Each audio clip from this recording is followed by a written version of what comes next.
ஆண்டு விழாவினை தங்களுக்கே உரிய உற்சாகத்துடன் மிக விமரிசையாக இங்கே நிகழ்த்தி கொண்டிருக்கக்கூடிய ஸ்ரீரங்கம் விக்னேஷ் ஸ்ரீரங்கா மெட்ரிக் மேல்நிலைப் பள்ளியினுடைய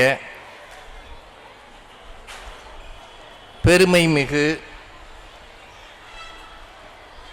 இந்த விழாவின் தலைவர் திருமதி சகுந்தலா விருத்தாச்சலம் அவர்களே,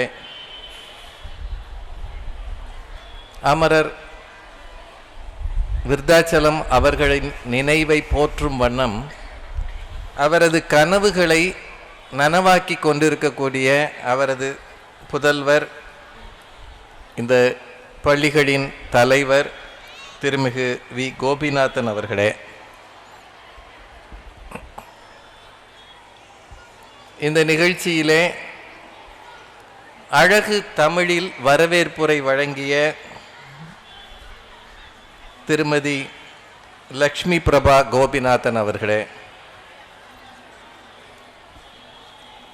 இந்த பள்ளியின் டைரக்டர் திருமிகு ஆர் வரதராஜன் அவர்களே, ஆலோசகர் திருமதி மலர்விழி அவர்களே, அட்மினிஸ்ட்ரேட்டிவ் ஆஃபீஸர் திரு கிருஷ்ணமூர்த்தி ஐயா அவர்களே, மிக அருமையாக நல்ல ஆங்கிலத்திலே ஆண்டறிக்கை வாசித்த முதல்வர் அம்மா அவர்களே,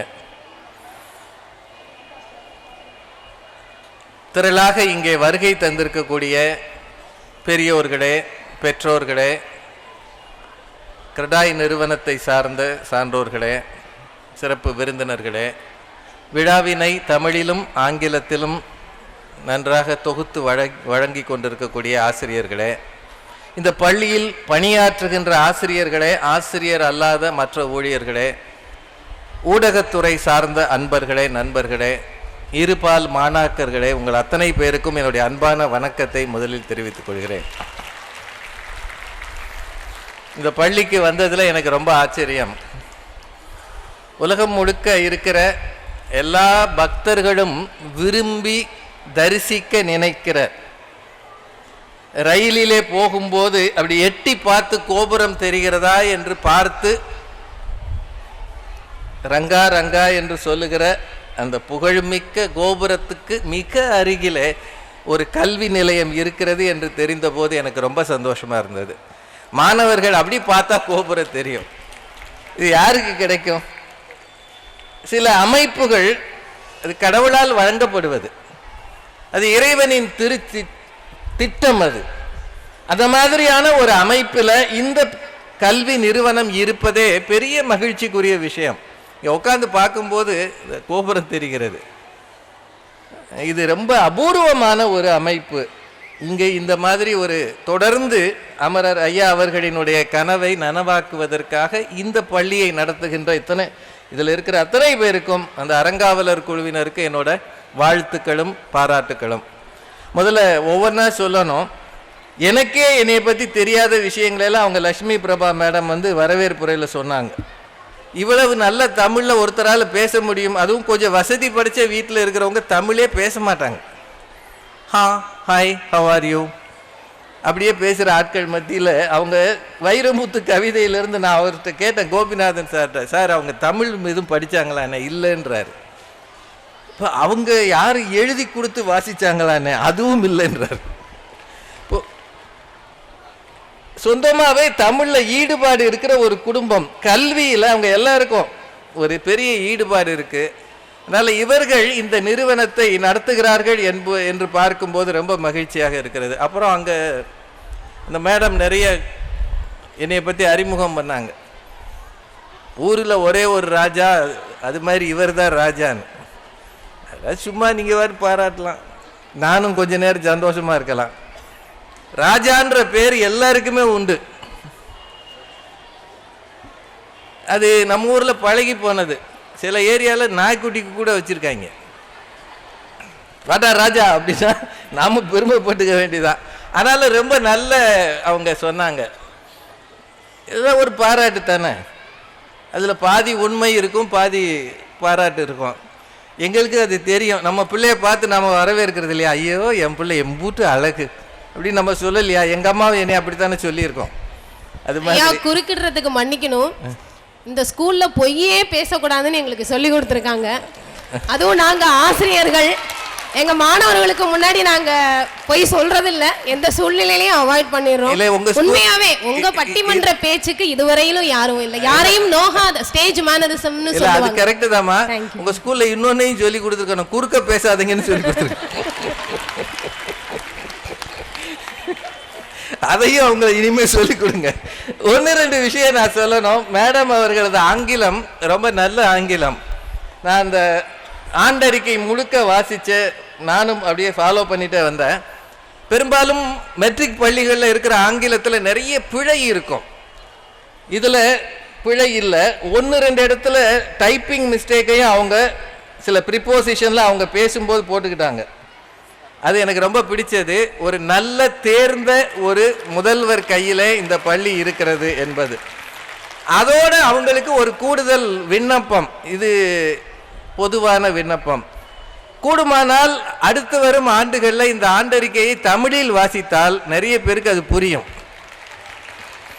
இப்போ நீங்கள் 30,000 ரூபாய் அவர் ஒவ்வொரு ஆண்டு மாணவர்களுக்கு கொடுக்குறாருன்னு சொன்னீங்க, ஏழை மாணவர்களுக்கு. அது நிறைய பேருக்கு போய் சேரலை.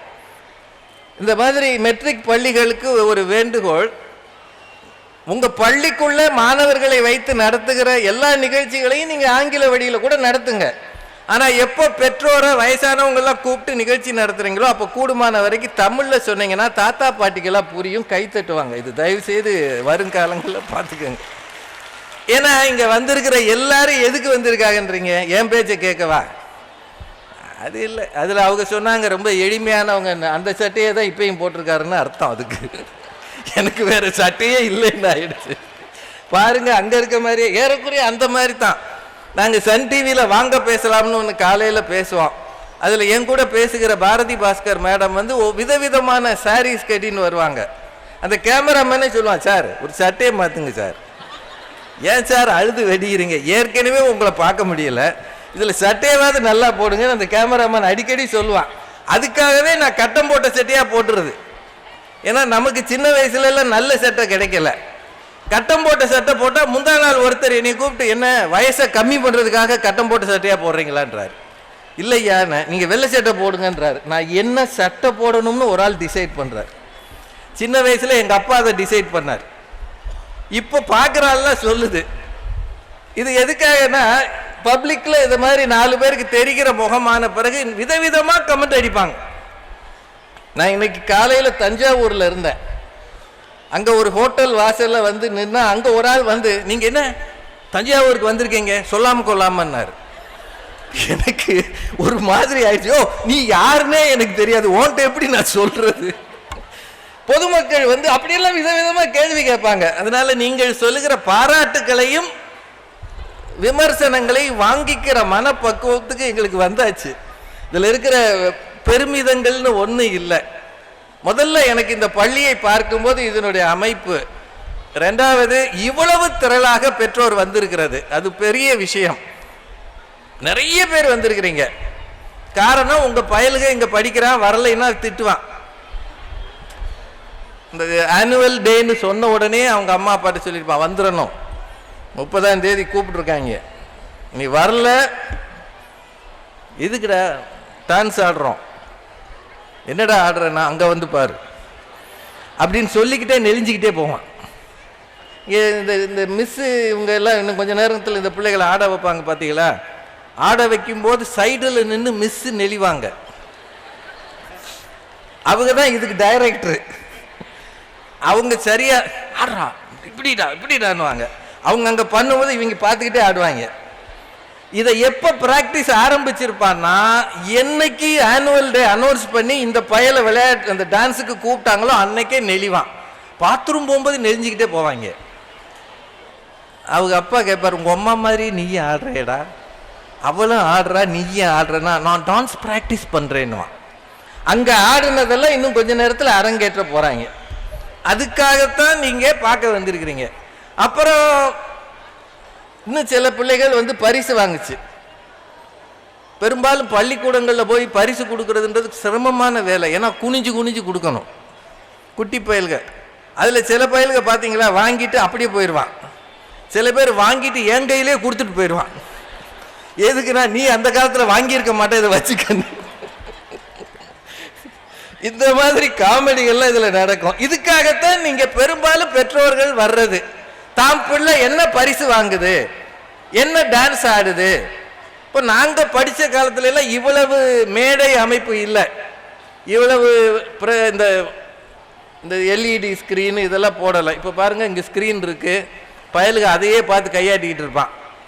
ஏன்னா அந்த மேலே ஒரு இது சுற்றி சுற்றி வருது. இதெல்லாம் பார்த்த உடனே அவன் உற்சாகமாயிடுவான். அந்த காலத்தில் ரொம்ப எளிமையான கல்வி இருந்தது, ரொம்ப எளிமையா, யாரு யாரையும் தொந்தரவு பண்ணாத ஒரு கல்வி. ஆனால் இப்போ உங்க வீட்டில் ஒரு புள்ள படிக்குது அப்படின்னா, அதுவும் 10th +2 படிக்குதுன்னா அந்த வீடே பரபரப்பா இருக்கு. முதல்ல கேபிள்ல கனெக்ஷனை கட் பண்ணிடுறாங்க, அப்புறம் சொந்தக்காரவங்களை பூரா கட் பண்ணிடுறான். பையன் படிக்கிறான், யாரும் வராதிங்க. அவ்வளவு பேர் வரமாட்டேங்கிறாங்க, ஆனா பையன் படிக்க மாட்டேங்கிறான். அதான் காமெடி. இந்த +2 10th படிக்கிற பயல்களுக்கு எல்லாரும் படின்னு சொல்றதுனால அவன் டென்ஷன் ஆயிடுறான். யாரும் ஒரு விஷயத்தை இன்னைக்கு இருக்கிற டீனேஜ் பிள்ளைகளுக்கு சொன்னோம்னாலே இது எதிர்த்து பேசுறாங்க. இப்போ என் பையன் படிக்கும்போது 10th +2 படிக்கும் போதெல்லாம் சொல்லுவேன் நான். சொன்ன உடனே அவன் சிரிப்பான், அவங்க அம்மாவை பார்ப்பான், என்னம்மா இவர் எங்கேயும் அனுப்பிடுங்க, ஊருக்கு எங்கேயும் போகலையா? இல்லைடா இன்னைக்கு ஒரு நாள் அவருக்கு ரெஸ்ட்டு, அதான் ஏன் உயிரை எடுக்கிறாருன்னுவான். நான் ஒன்றும் சொல்லலை, படிடான்னு தான் சொன்னேன். உடனே நமக்கு என்ன இருக்குன்னா, நம்ம படித்த காலத்தை பற்றி நமக்கு தோணிடும். இப்போ ரிட்டையர் ஆன டீச்சர்கள் பக்கத்துலேயே யாரும் போக மாட்டாங்க, பார்த்துருக்கீங்களா? உடனே அவர் பாடம் நடத்த ஆரம்பிச்சிடுவார்.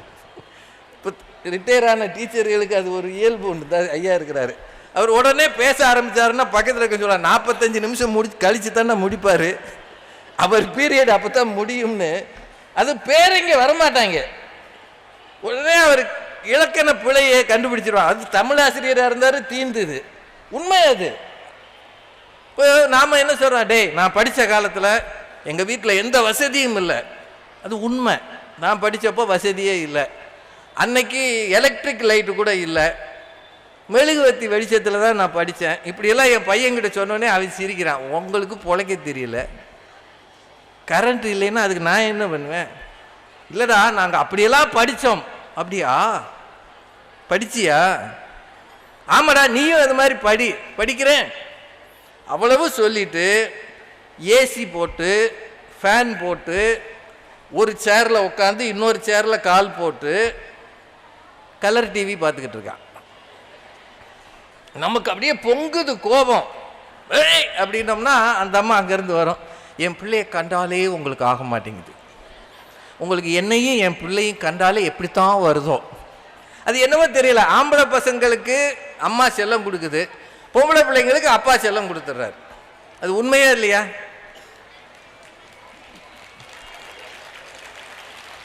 இப்போ இங்கே நிறைய பசங்க இருக்காங்க, அவன் அவங்க அம்மாவை நைஸாக அசத்திடுவான். மம்மி ஸ்கூலுக்கு போகிற ஒரு 100 rupees. எதுக்குடா? எது ஸ்கூலில் கட்ட சொன்னாங்களா? அதெல்லாம் இல்லை, ஈவினிங் வரும்போது ஃப்ரெண்ட்ஸ் எல்லாம் சேர்ந்து ஏதாவது சாப்பிட்டு வரணும். அம்மா உடனே என்ன சொல்லுன்றீங்க? போன வாரம் தாண்டா வாங்கினேன், உங்கள் அப்பா கேட்டால் திட்டுவார், சரி அவருக்கு தெரியாமல் கொண்டு போயிரு. இதெல்லாம் சொல்லிட்டு அவருக்கு தெரியாமல் கொண்டு போயிரு. ஏய் கண்டதே வாங்காத, ஜாக்கிரதை. அவன் வாங்குற வரைக்கும் தான் அத்தனையும் காதில் வாங்குவான், அப்புறம் ஓடி போயிடுவான். இப்போ பொம்பளை பிள்ளைங்களை அம்மா திட்டுதுருவாங்க, ஏய் என்ன நீ என் நேரமும் ஃபோன்லேயே பேசிக்கிட்டு இருக்க, உட்காந்து படி அப்படின்னு அம்மா சொன்ன உடனே அப்பா கருதுவார், ஏய் என் பொண்ணு அப்படித்தான் இருப்பா,